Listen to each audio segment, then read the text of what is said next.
Ano passado, estava numa conversa honesta com a minha esposa. Final do ano, fiz 50 anos. Ela falou, e aí, como é que está se sentindo chegando perto dos 50? Falei, amor, estou na crise do livro do Eclesiastes. Tudo é vaidade. Aí disse, como é que é? Eu falei, amor, teve coisa que a gente queria a vida inteira, mas não podia ter.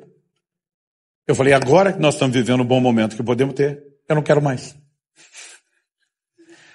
Eu falei, não é um paradoxo esse negócio?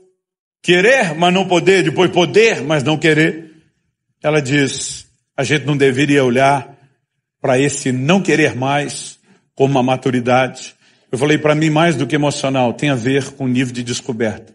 Quando você começa a entender a importância daquilo que você tem do lado de cá, coisas que você ambicionou, cobiçou uma vida inteira, elas perdem completamente sua importância.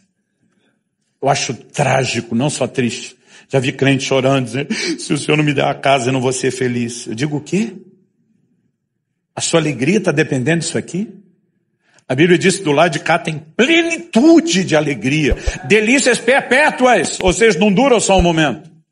Nós precisamos compreender o que é que Deus determinou que o homem pudesse alcançar na sua presença. Aliás, quando você olha para a criação, e eu costumo dizer que quando você quer entender o propósito é só voltar à origem, basta ver que quando Deus estabeleceu o primeiro casal lá no Éden, e eles não haviam experimentado ainda a queda do pecado que trouxe tanto dano, eles tinham pleno acesso e comunhão com Deus. Nessa fase, Deus, que proporciona por meio da sua presença a plenitude de alegria e deleites, ele não se opôs que o ser humano tivesse acesso a outros níveis de deleite. Pelo contrário, quando Deus diz para o homem, você pode comer de todas as árvores do jardim. Quando eu estou lendo a Bíblia, esse todas parece ser caixa alta e negrito, todas. Né? Deus podia ter feito uma única fruta, com uma única cor, com um único cheiro, com um único sabor, com todos os nutrientes que o ser humano precisa, e a gente comeria aquela única fruta o resto da vida só para sobrevivência. Mas ele caprichou. Caprichou na variedade de cores, de sabores, de cheiros, de texturas, né? Frutas sazonais, você fica esperando a estação chegar de novo para ter acesso a ela. E basicamente, quando olhamos para a comida na Bíblia, ela não é apenas para sobrevivência, ela também é para deleite. Nós temos declarações de Deus na Escritura a respeito disso. Mas Deus estava dizendo, mas há um limite que vocês não podem ultrapassar. Se vocês tentarem acessar um outro tipo de fruto, um outro tipo de prazer, deleite, realização que os roube de mim, vai dar ruim. Então nós percebemos um Deus que não se opôs que o homem tivesse outras alegrias, desde que elas fossem complementares, mas não substitutas daquilo que ele oferece. Nós vemos Deus olhando para o homem que tem ainda plena comunhão consigo antes da queda e dizendo, não é bom que o homem esteja só, porque Deus não queria supri-lo apenas no nível espiritual. Ele diz, vou lhe presentear com a companheira. Ela vai trazer deleite e preenchimento, não apenas emocional, mas inclusive deleite físico. O tempo todo a mensagem de Deus é, eu não me importo, eu até quero e ofereço outras alegrias. Mas cuide, para que elas não desconectem você de mim. Infelizmente, o homem não deu ouvidos à voz de Deus. E essa busca por outros interesses traz o comprometimento do acesso à plenitude de alegria. Então nós temos a queda, o processo de redenção entra em operação, vai sendo construído progressivamente ao longo de todo o Antigo Testamento, até chegarmos a essa declaração de Davi, do Salmo 16:11. Davi foi um homem diferenciado para a sua época. E quando eu falo da sua época, eu não me refiro apenas à sua geração, mas em todo o Antigo Testamento. Você percebe que ele foi chamado de um homem segundo o coração de Deus. Era além de um conquistador debaixo da unção do Espírito, de uma determinação de fé e ousadia impressionante, era um adorador do mais alto nível. Alguém que no Salmo 27:4 faz a seguinte declaração, uma coisa pedi ao Senhor e a buscarei, que eu possa habitar no seu santuário todos os dias, contemplar sua formosura, inquirir no seu santo templo. A palavra traduzida inquirir significa meditar, pesquisar, investigar profundamente. Ele está dizendo para Deus, eu não quero só admirar a sua beleza, fascinado pelo quem o Senhor é, mais do que admiração, eu quero estudar Deus, eu quero entendê-lo. Foi um homem único, diferenciado para o seu tempo. Mas mesmo esse homem, com esse nível de percepção de um Deus que queria levar o homem de volta para o lugar da plenitude e alegria, dessas delícias, e que tem essa percepção pelo Espírito Santo, consegue, num determinado momento da caminhada, trocar isso por um prazer transitório, de uma relação adúltera seguida de um homicídio.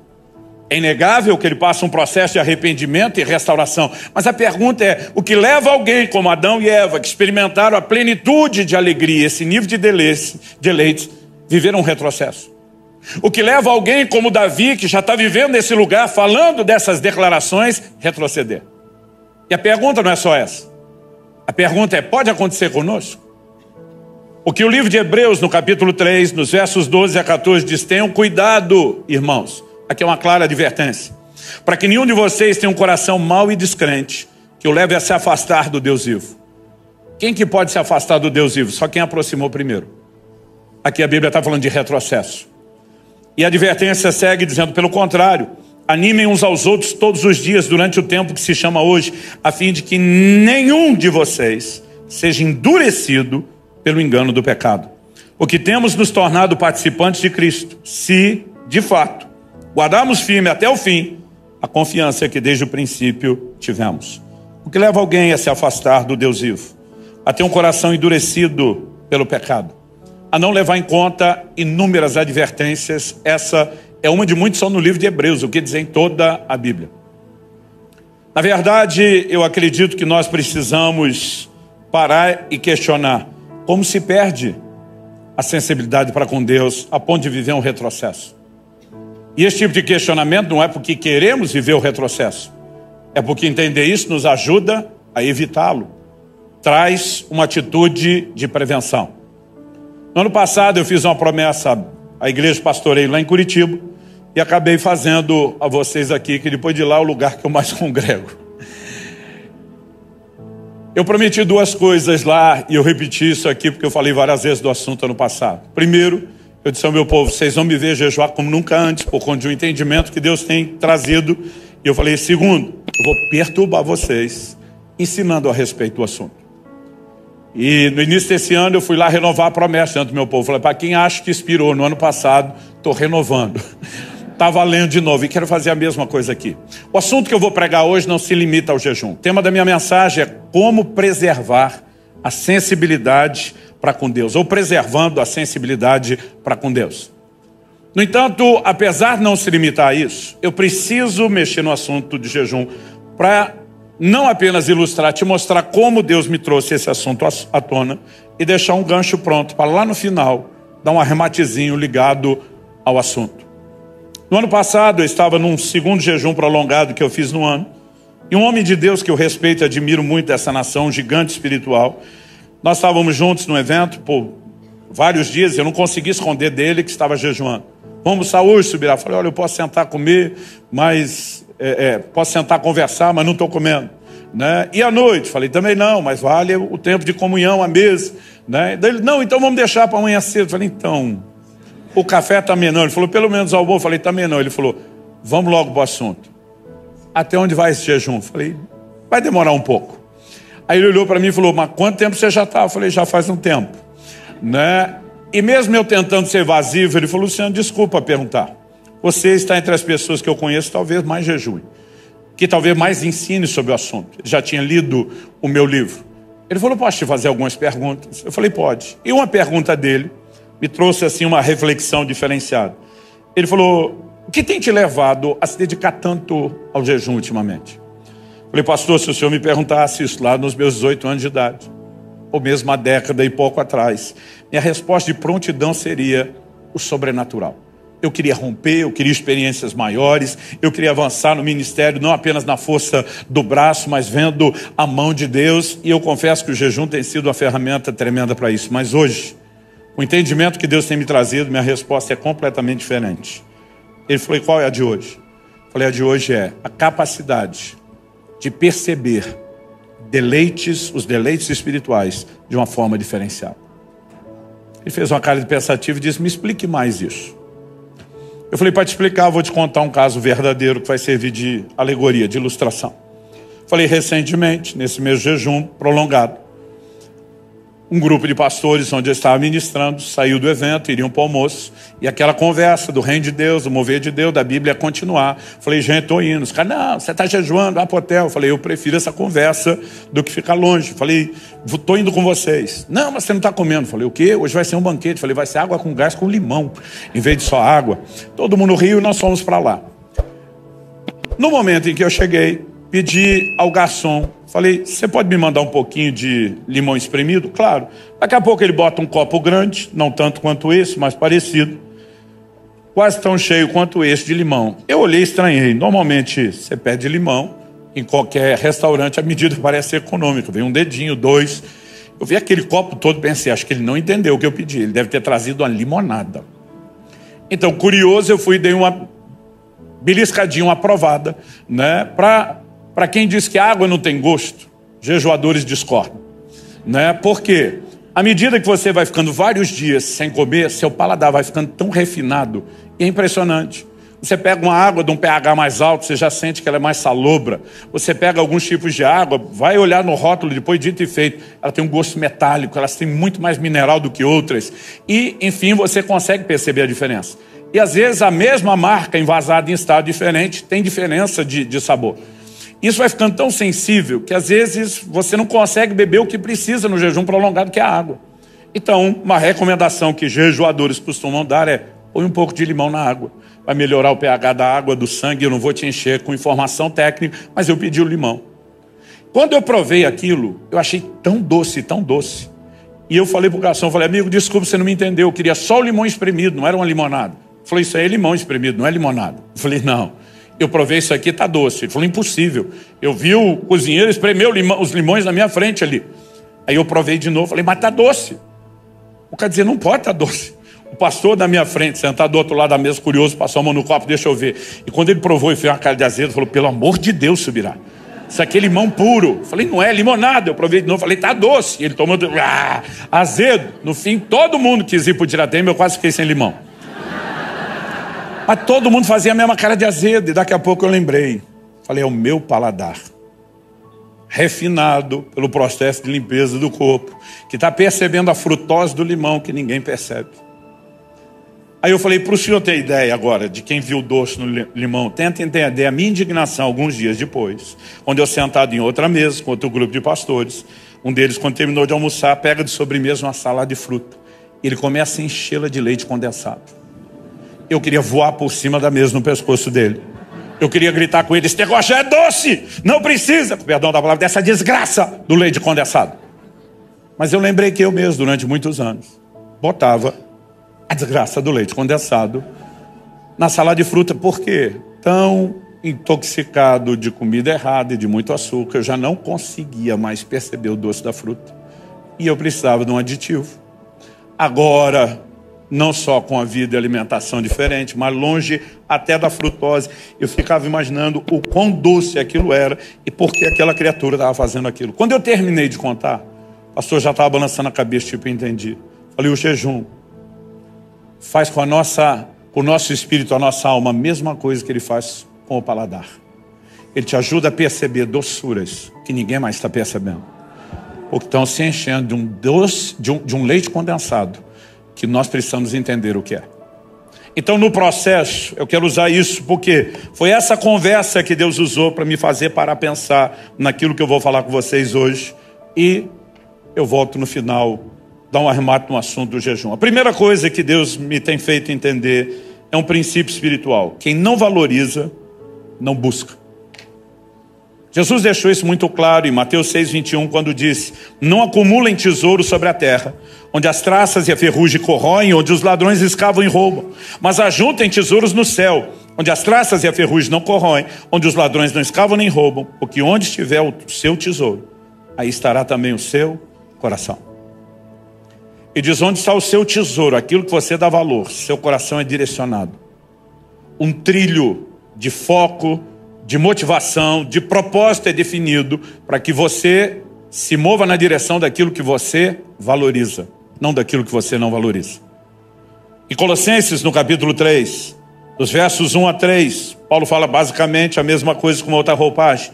Ele diz, portanto, se vocês foram ressuscitados juntamente com Cristo, Busquem as coisas lá do alto, onde Cristo vive, assentado à direita de Deus. Pensem nas coisas lá do alto e não nas que são aqui da terra, porque vocês morreram e a vida de vocês está oculta juntamente com Cristo em Deus. Se só buscar o que é do alto fosse automático da conversão, para que ensinar essas coisas? E para que apresentar uma lógica de valores por trás? Você está dizendo que vocês morreram para o mundo. Para que dar valor para aquilo que vocês morreram? Vocês ressuscitaram com Cristo para viver do lado de cá, nessa dimensão espiritual. Então foca nisso, valoriza isso, busca isso. Porque quem não valoriza, não busca. E nós não valorizamos sem a devida percepção. Nós vamos explicar melhor isso daqui a pouco. Ano passado, falando muito sobre jejum, eu comecei a pregar uma mensagem que eu compartilhei aqui, chamada Fome de quê? Eu ouvi um amigo citando um outro amigo que ele ouviu. O outro amigo que ele ouviu, já não sei quem é para dar fonte, mas eu ouvi isso do Douglas Gonçalves, do Jesus Cop, falando que a moeda do reino é a fome. Primeira reação nossa, quando alguém fala da moeda do reino, diz, espera, compra, negociação, e regir contrário. Mas o próprio Jesus diz à igreja de Laodiceia, aconselho-te que de mim compres ouro refinado no fogo, vestes brancas para que te vista, né? Colírio a fim de que unjas os teus olhos. Interessante que ele manda a igreja comprar, depois de dizer que ela era pobre e miserável. Comprar com o quê? Isaías 55, foi o texto que o Douglas citou. Diz assim, verso 1, todos vocês têm sede, venham às águas. E vocês que não têm dinheiro, venham, comprem e comam. Sim, venham e comprem, sem dinheiro e sem preço, vinho e leite. Comprem sem dinheiro e sem preço. Como é que você compra sem dinheiro? Para quem não tem dinheiro, normalmente a gente fala doação. Ou o vulgo 0,800 na faixa. Mas não é uma compra. Como é que compra sem dinheiro e sem preço? Na verdade, eu passei a reformular a frase esse ano. Em vez de dizer que a moeda do reino é a fome, eu vou chamar de é o interesse. Porque algumas vezes ela é apresentada como sede, outras como fome, e outras meramente com a questão de dar ou não dar valor. Então ele está dizendo, vocês têm sede, vêm às águas. Isaías 44:3, Deus diz, eu vou derramar água sobre o sedento. Para quem que Deus vai dar água? Para quem não só quer, mas quem vai aproveitar, valorizar e não desperdiçar a água. Depois ele diz, vocês têm fome, venham. Venham atrás do quê? Ele está falando agora de alimento e não só de ser dessedentado, vinho e leite. Aí você vai entender por que é que Jesus diz aos seus apóstolos, não deem pérolas aos porcos. Qual é o contexto? Ele está falando de entregar as coisas espirituais. E se ele deseja que todos se salvem, é lógico que nós temos que pregar para todo mundo. Mas ele está dizendo, coisas de valor não serão recebidas e aproveitadas por quem não demonstra o mínimo de interesse. Sabe, nós podemos ir longe nisso. A minha proposta aqui não é ser exaustiva, é estabelecer um fundamento. Quem não valoriza, não busca. Logo, para buscarmos a Deus, o que é que nós precisamos de valorização? Segundo lugar, segundo princípio, uma pergunta. O que me impede de valorizar mais a Deus? Se quem não valoriza, não busca, nós precisamos valorizá-lo. Mas o que nos impede? No mesmo Mateus 6, de onde tiramos a declaração do verso 21, onde está o seu tesouro, estará o seu coração. 3 versículos depois do 24, falando do mesmo assunto ainda, Jesus diz, ninguém pode servir a dois senhores, porque ou irá odiar um e amar outro, ou irá se dedicar a um e desprezar outro. Vocês não podem servir a Deus e as riquezas. Assim como no primeiro versículo 21, ele fala de acumular, ele está dizendo que o crente não pode ter recurso. Salmo 62:10 diz, se as vossas riquezas aumentam, não ponha nelas o coração. Ele está dizendo que se elas forem o nosso tesouro, nosso coração vai junto. Então, o problema não é o crente ter dinheiro, o problema é quando o dinheiro tem o crente. Agora aqui ele está dizendo, você não pode servir a dois senhores, é por isso que o dinheiro e os recursos materiais na vida do crente tem que ser servo e não senhor. Agora, quando nós passamos a valorizar em demasia algo, a valorização dessas outras coisas vão produzir uma desvalorização de Deus, como se fossem concorrentes, e é impossível você se dedicar aos dois.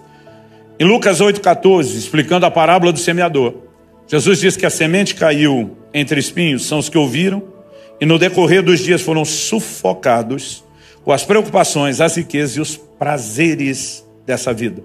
E os seus frutos não chegam a amadurecer. Quando a Bíblia fala de prazeres, ela não está falando algo que se defina mera e exclusivamente por aquilo que é ilícito ou pecaminoso. Nós vamos ver que a Bíblia tem definições de prazeres lícitos e ilícitos. Aquilo que é pecado e aquilo que é bênção de Deus, parte do propósito e da criação. Ainda assim, Jesus não falou apenas de prazeres ilícitos.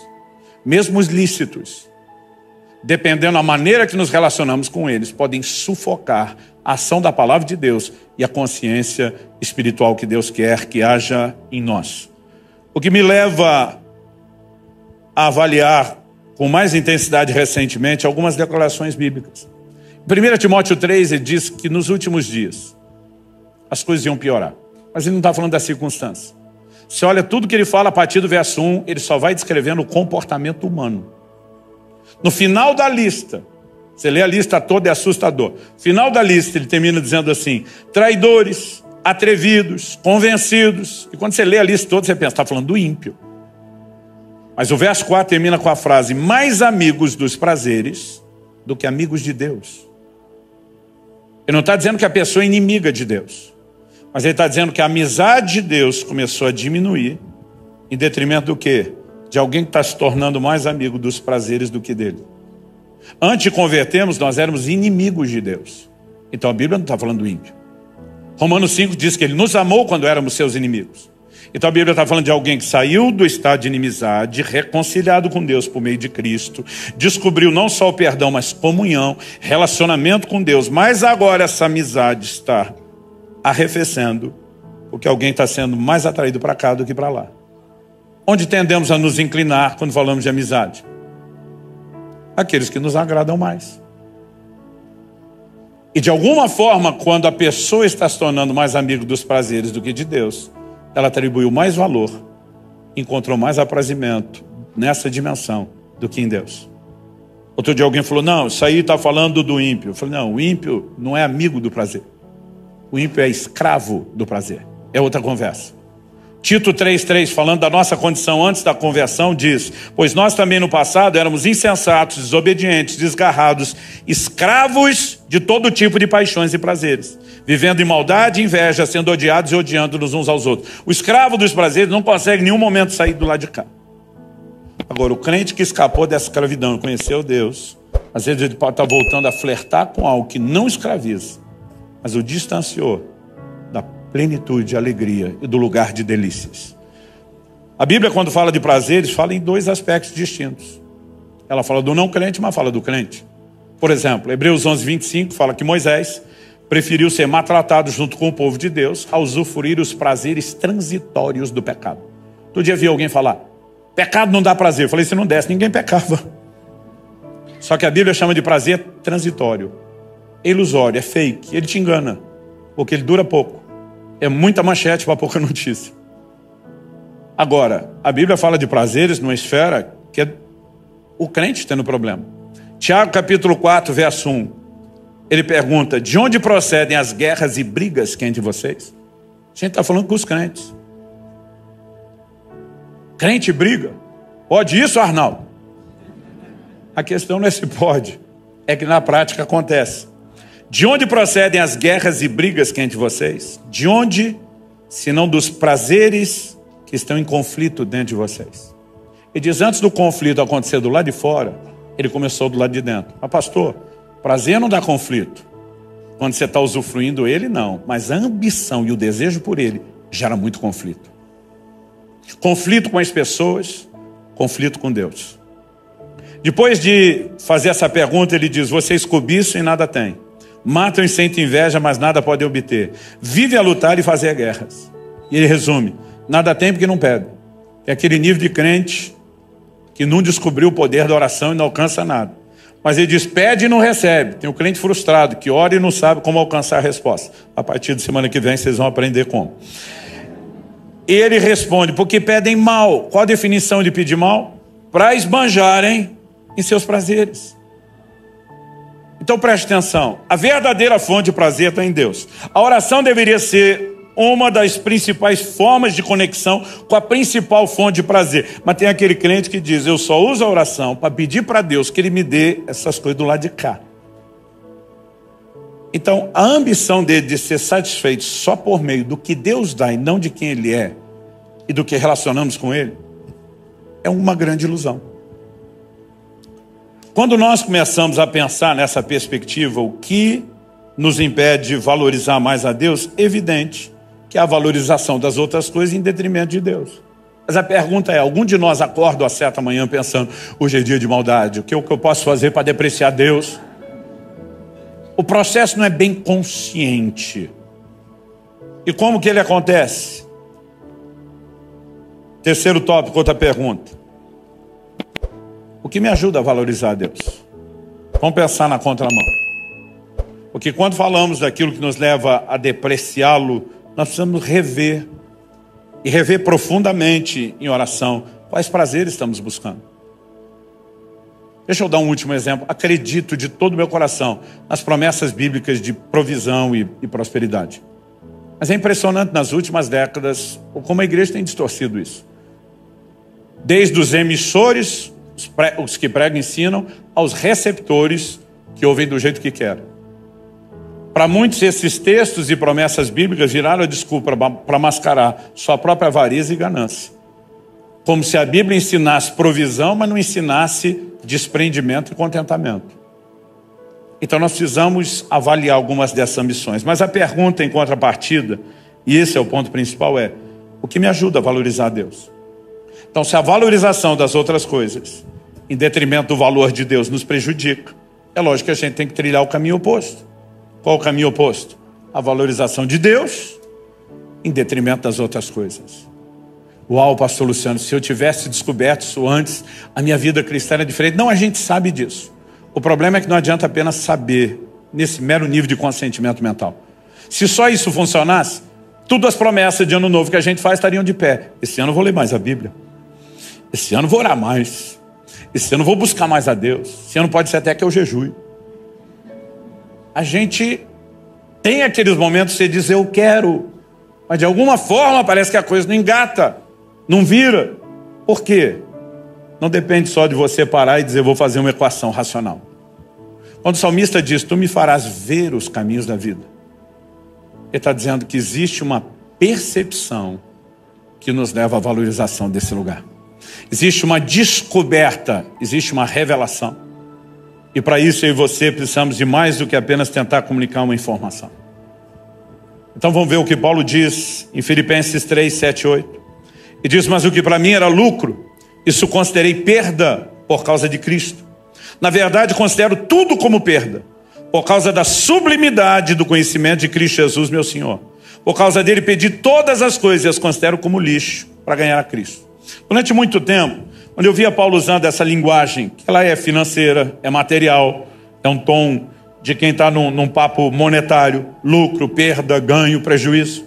Quando ele diz o que para mim era lucro, considerei perda, eu imaginava assim, aquelas coisas que a gente dava valor, achando que era diversão e prazer. Hoje eu descobri que elas trazem morte espiritual, então pelo resultado final, não era lucro, era perda. Então eu imaginava muito crente com a leitura da declaração de Paulo, pensando que para mim era lucro. As baladas, as festas, as bebedeiras, todo tipo de diversão que esse mundo oferece, né? Pode passar aí pelo contexto do álcool, das drogas, e dependendo da história de cada um de nós, a lista vai para mais longe. Então imaginava Paulo está falando disso. Mas a pergunta é, Paulo está falando de pecado? Não. Primeiro, se você olhar o contexto dos versículos anteriores, ele estava falando de performance religiosa, não de pecado. Segundo, ele diz, eu considero como perda todas as coisas. Então não são só coisas ruins, ilícitas e pecaminosas. Ele está dizendo, eu dei um perdido em tudo. Por quê? Porque diz antes, eu tinha um padrão de avaliação, eu dizia, isso aqui tem valor. Mas depois eu descobri algo tão mais valioso, mas tão mais valioso, que agora diante desse referencial, o que antes era lucro, desvalorizou, perdeu a sua importância. Mas a declaração dele é por causa da sublimidade do conhecimento de Cristo Jesus.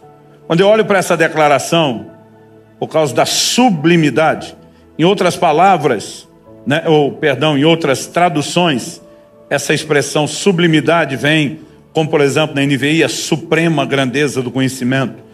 Em outras versões, como excelência. Outro dia alguém falou, pastor, porque essa variedade de tradução? Eu falei, porque a palavra é um desafio de ser traduzida.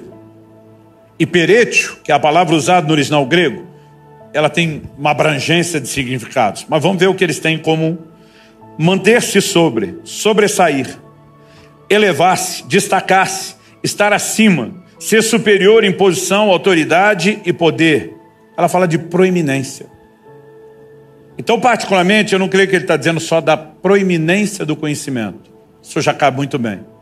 Mas eu creio que o que melhor explica esse versículo é a proeminência do sublime. O conhecimento, perdão, do proeminente, do sublime, daquele que é exaltado. Quando você conhece, não apenas como alguém que parou para dizer, Jesus é mais importante, ele precisa desse lugar na minha vida, mas quando um nível de percepção espiritual começa a ser gerado, e você entende o lugar de importância, dá para olhar para o resto e dar um perdido neles. Ano passado, estava numa conversa honesta com a minha esposa. Final do ano, fiz 50 anos. Ela falou, e aí, como é que está se sentindo chegando perto dos 50? Falei, amor, estou na crise do livro do Eclesiastes. Tudo é vaidade. Aí disse, como é que é? Eu falei, amor, teve coisa que a gente queria a vida inteira, mas não podia ter. Eu falei, agora que nós estamos vivendo um bom momento que podemos ter, eu não quero mais. Eu falei, não é um paradoxo esse negócio? Querer, mas não poder, depois poder, mas não querer. Ela diz, a gente não deveria olhar para esse não querer mais como uma maturidade. Eu falei, para mim, mais do que emocional, tem a ver com o nível de descoberta. Quando você começa a entender a importância daquilo que você tem do lado de cá, coisas que você ambicionou, cobiçou uma vida inteira, elas perdem completamente sua importância. Eu acho trágico, não só triste. Já vi crente chorando, dizendo, se o Senhor não me der a casa, eu não vou ser feliz. Eu digo, o quê? A sua alegria está dependendo disso aqui? A Bíblia diz que do lado de cá tem plenitude de alegria, delícias perpétuas, ou seja, não dura só um momento. Você olha para os crentes da primeira geração, perseguidos por causa do evangelho, privados do básico, de alimento, de vestuário, de liberdade, e esses caras viviam uma alegria sobrenatural que a gente que tem tudo não tem. Será que nós não estamos invertendo em muito aquilo que é a proposta do evangelho? Não estou dizendo que Deus não quer essas coisas do lado de cá. Mas ele disse, se você buscar em primeiro isso, aquilo vem a reboque. Porque quando elas são complementos e não concorrentes, substitutos, elas estão no lugar certo. Mas nós precisamos dessa descoberta. Agora a pergunta a ser feita é, nós devemos esperar que essa concorrência com prazeres, não só os ilícitos, mesmo os lícitos, ela desapareça automaticamente? Ou será que ela deve ser eliminada intencionalmente? Porque se desaparecesse automaticamente, por que é que não acontece com a maioria de nós? A verdade é que nós vamos deixar entrar ano, sair ano, e nós vamos continuar esperando algo acontecer por si, que não acontece espontaneamente, automaticamente.